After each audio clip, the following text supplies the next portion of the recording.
Hello everyone, welcome to my 30-week pregnancy update. I was going to have a super positive update for you guys today, and then I got a phone call this morning that kind of made everything a bit more sucky. So, yeah. But I'm going to tell you about what happened.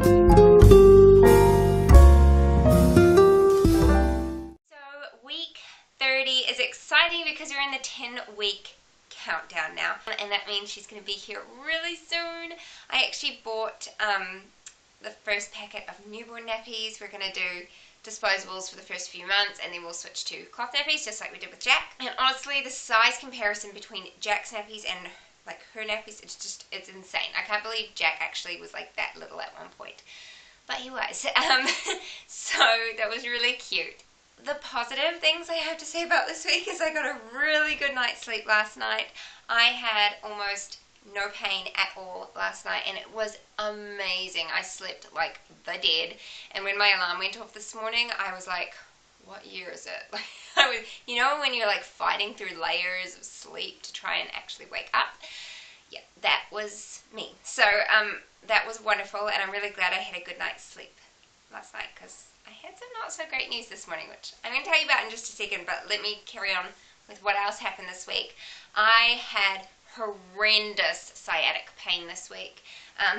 Boo-hoo. It started on Sunday night after we got back home. We'd been out of town for the day. We went and saw my parents, which we do every weekend, but I think the car ride, just the way that like car seats are not built for pregnant women, they're just at a bad angle, and I think that really set it off.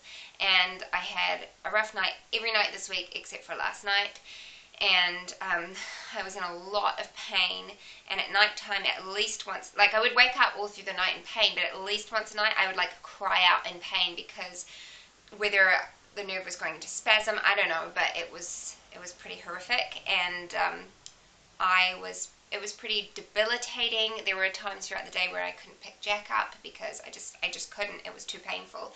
And I have got to hand it to people who live with chronic pain, because it's hard. It is exhausting, and I felt miserable with it.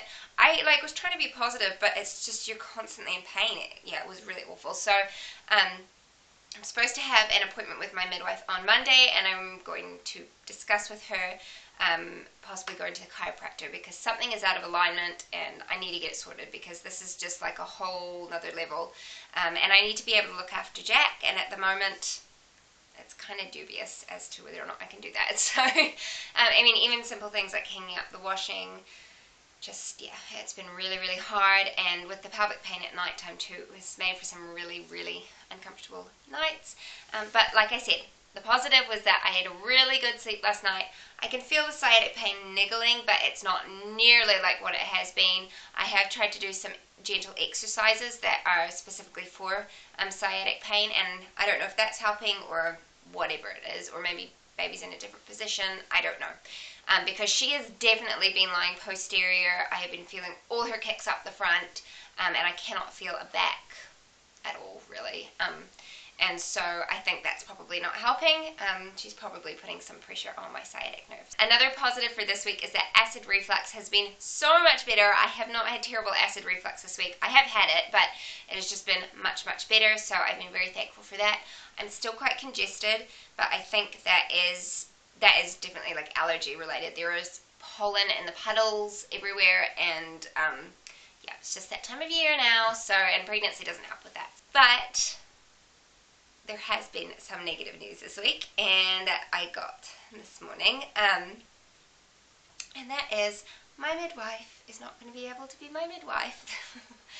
And when she first called up and told me, I was like, yeah, that's fine, that's awesome. And then I got off the phone and burst into tears, because it's not fine and it's not awesome, and I'm pretty bummed out about it. But I also rest in the knowledge that God knew ahead of time that this was going to happen. It wasn't a surprise to him, and he knows that I'm going to be able to deal with whatever situation comes up. The reason that she's no longer going to be able to be my midwife is not anything negative. It's just that she has got a new job. She's going to be the clinical manager in a birthing unit, which is amazing for her, because it's like 9 to 5 work. She's going to be able to be with her family a lot more, and so I would do the same thing in her position. I would 100% jump on board with it. It's a wonderful job. It's the next step up for her. But it sucks for me. And so she's given me a few names of midwives, and I've called one this morning that seemed quite good. She's similar. Like, I asked my midwife, I'm like, who has a similar personality to you? Because there are a lot of good midwives, but it often comes down to personality. And so she gave me a couple names. I've called this lady who is a nurse midwife, so she's done her nursing training and her midwifery training, which I think sounds great. She's got over 20 years experience. She had a YouTube channel and a Facebook page, so I got to really, veto her before I even called her. And she's actually sick right now, so she didn't sound great on the phone, but she's going to call me back probably quite soon, actually, to make an appointment so we can meet up, and hopefully she'll be the right person, because there are a lot of unknowns that come with the birthing process. And so I think that's the thing that's upset me the most, is like, at least with my midwife, she knows me. She delivered Jack. She knows how my labor went. She knows my mum and my sisters, and so yeah, it's a bit unsettling having just like a completely new person come along. And I think the most important thing for me is that whoever takes over my care will 100% support me in whatever decisions I'm making, that they're not going to push their own agenda on me. And that they'll just practice safely and look after me and my baby. So if you can pray for me and that we get the right person, that would be much appreciated, because I'm a little bit nervous about it, and there's only 10 weeks to go. So at least in this 10 weeks I'll be seeing whoever it is a lot, because they, start picking up the treatment now. So every couple weeks I'll be seeing her. But I should probably still be seeing Sarah, my current midwife, on Monday, so at least it'll be like a farewell visit and I can talk to her about a few things. So yeah, kind of sucky news, because I love my midwife. We're like friends, and it sucks. But yeah, there's a reason for everything, and I trust that it will still all work out just fine.